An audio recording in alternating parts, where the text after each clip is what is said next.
ఒక రోజని చెప్పి బాను తీసుకెళ్లి వారం అయింది. మరీ స్ట్రాంగ్ వద్దు, నల్లగైపోతాను. ఏం చేస్తుంది అది? షుగర్ ఎక్కువ వద్దు, లావైపోతాను. టెర్రరిస్ట్వే నువ్వు. బావగారు, మీరు కోప్పడకండి బావగారు.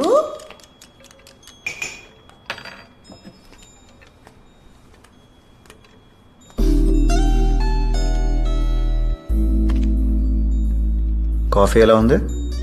నాకు రేపు సాయంత్రం బానుతో పనుంది. షుగర్ సరిపోయిందా? ఆ తర్వాత నువ్వు అడగకుండానే తీసుకొచ్చి దింపుతాను. ఇందాక ఏమన్నా నిన్ను? టెర్రరిస్ట్. దానమ్మ మొగుడివే నువ్వు. లాగి కోసేస్తాను.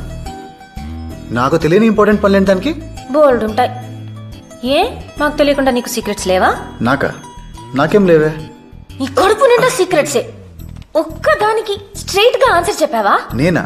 నువ్వే. నా వాట్సాప్ చూపించినా? నాగవల్లి అంటే నీకు ఇష్టమా? హహా. నీకు ఎవరైనా గర్ల్ ఫ్రెండ్స్ ఉన్నారా? హహహా. నా మీద నీకు ఒపీనియన్ ఏంటి? హహహహహహ. ఓహో, నిన్ను.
మీ అమ్మకి మాకు గొడవేంటో తెలుసా? మామయ్య హెల్ప్ చేశారు. మా మమ్మీ డబ్బులు ఇచ్చే టైంకి ఆయన పోయారు. ఆవిడ టైంకి ఇవ్వలేదు కాబట్టే ఆయన పోయారు. డాడీ ఆయనకు తెలిసింది చెప్పారు. 2 ఏళ్లలో తీరుస్తానంది మా మమ్మీ అని. 2 ఏళ్ళు 4 ఏళ్ళు అయ్యాయి. అనసోల్ ప్రైవేట్ లిమిటెడ్ అయింది. మీ ఇల్లు బంగ్లా అయింది. మా ఆస్తి ఆప్షన్కి వచ్చింది. కృష్ణమూర్తి గారు, 3 రోజుల్లో డబ్బు కట్టకపోతే మీ ఆస్తి వేలం వేయమని నోటీస్ వచ్చింది, చూసారా?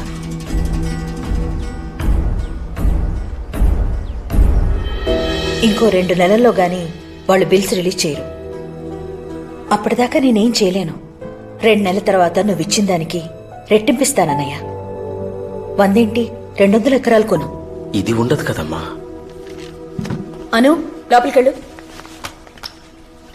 సెంటిమెంటల్ గా మాట్లాడకన్నయ్య. అదే పొలం కావాలని పట్టింపేటి. ఎంఆర్ఓ వాళ్ళు కూర్చుని పెద్ద మనుషులందరి ముందు తోటిని పిలిచి డబ్బు కొట్టించి నా పేరు చెప్పి ఆస్తి వేలం వేయిస్తారు లక్ష్మి. నా పరువు పోతుంది. ఊర్లో తలెత్తుకుని తిరగలేను. పరువు అనేది ఒక ఇమాజినరీ కాన్సెప్ట్ అన్నయ్య. ఒక కనపడిన సూట్ కేసు మోయడం లాంటిది. మళ్ళా అందులో ఏదో విలువైంది ఉందని అనుకోవడం ఇంకా అమాయకత్వం. అయినా సంవత్సరాల తరబడి గుర్తుపెట్టుకోవడానికి అదేమన్నా సినిమా పాట, వేల పాట. వాళ్లే మర్చిపోతారు. అప్పిచ్చేటప్పుడు మా నాన్న ఆస్తి తాకట్టు పెట్టించాడు. అదే అప్పు తీర్చమన్నప్పుడు ఆవిడ లాభాలు వచ్చేదాకా ఆగమంది. అది మా నాన్న తీసుకోలేకపోయాడు.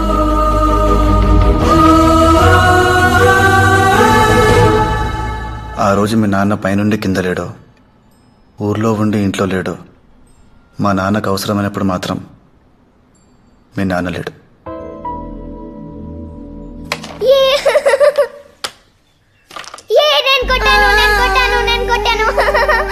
అదే నాన్న తీసి కాయిన్ వదిలేసా? నెగ్గకపోతే బాగా ఏడుస్తుంది కదా. మీరోడిపోతే మధు ఏడుస్తోని చూసావా? అది నెగ్గడం కోసం నీ జట్టులో ఉన్నదాన్ని బాధపడతావా? తప్పు కదా.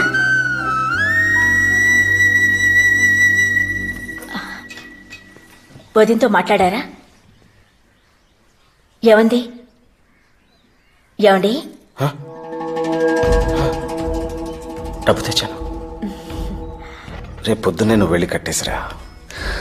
నాకు కొంచెం నలతగా ఉంది. రేపు పొద్దున్న లేవలేనేమో. నేను అమ్మ చూసుకుంటానులే నాన్న, నువ్వు పడుకో. చూసుకుంటావా? Good morning sir. డబ్బు తెచ్చారమ్మా?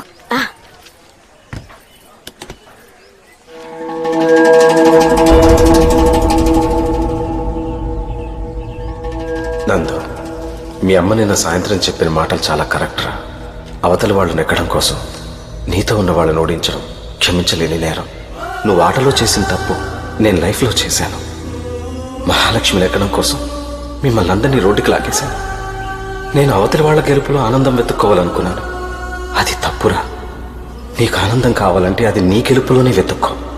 తోటి డబ్బు కొట్టి నా పేరు నలుగురు ముందు చెప్పేలోపే నేను వెళ్ళిపోవాలి. అదొక్కటి నేను కోరుకునేది. ఇందు మూలంగా గ్రామ ప్రజలందరికీ తెలియజేయింది ఏమనగా, అడవుపూడి గ్రామ పంచాయతీ పరిధిలోని సర్వే నంబర్లు 271, 272, 273, 276 నుండి 290 వరకు గల సత్యవారి కృష్ణమూర్తి గారి 100 ఎకరాల మాగానే ఆంధ్రా బ్యాంకు వారిచే జప్తు చేయడమైనదో.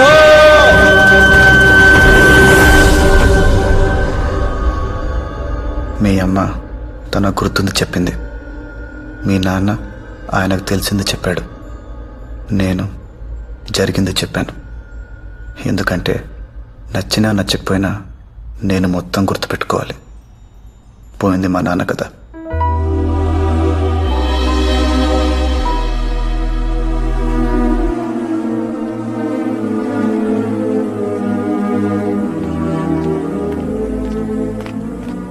వర్షం పడేదాకా గొడుగు తెరిచి పట్టుకుని చినుకులు పడగానే మూసేసేవాడిని ఏమంటారో తెలుసా? ఆనంద్ విహారీ.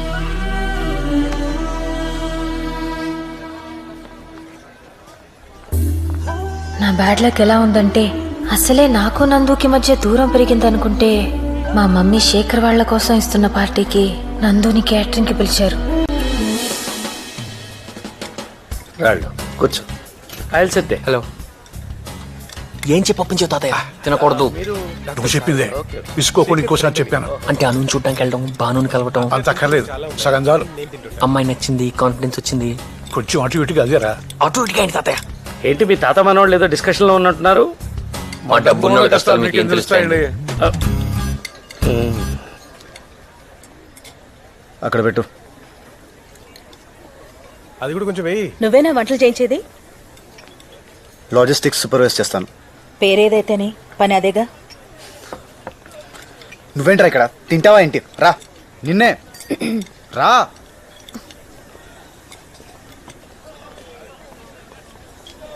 Excuse me.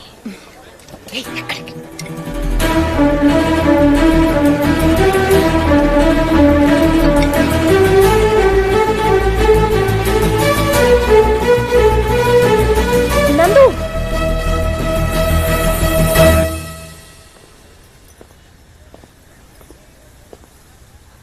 పిలిచావా నన్ను? నందు, వదిలేస్తున్నావా నన్ను? నిన్ను లవ్ చేసేంత లగ్జరీ లేదు, వదిలేసేంత లెవెలు లేదు. ఇలా నీ ముందు నుంచుంటే బెంచ్ కార్ ముందు బ్రేకు లేని సైకిల్ పార్క్ చేసినట్టుంది. ఈ లైట్లు, ఈ జనం గోల, ఈ డ్రెస్, ఇవన్నీ చూస్తుంటే నువ్వు నాకు తెలిసిన అన్సూయ కాదు, ఎవరో daughter of Mahalakshmi, care of Kalvapudi.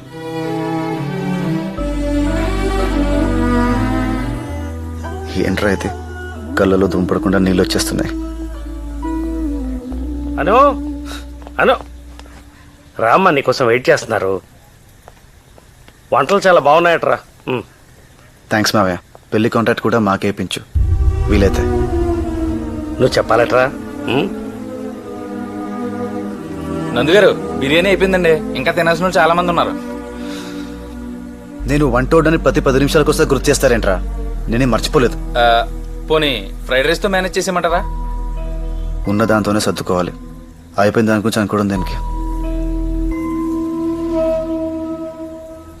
నేను బిర్యానీ గురించే మాట్లాడాను.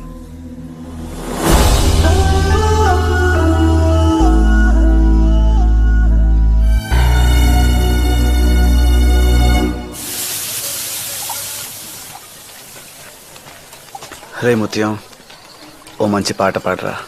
ఓ ఇలాంటి టైంలో మ్యూజిక్ చాలా బాగుంటుంది. Good choice. యా నా గొంతు పెద్ద బాగోదండి. నేనేమన్నా ఎస్పి బాలసుబ్రహ్మణ్యం ఏంట్రా నీకు మాట్లాడడానికి? పాడే. Go head.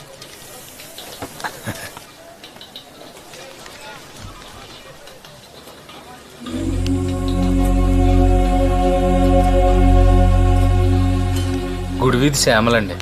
నాలో ఫెయిల్యూర్.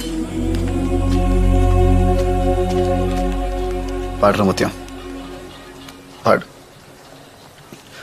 గుండెల్లో ఉన్న ఒక ఫీలింగ్ గొంతులోంచి బయటికి రావాలి.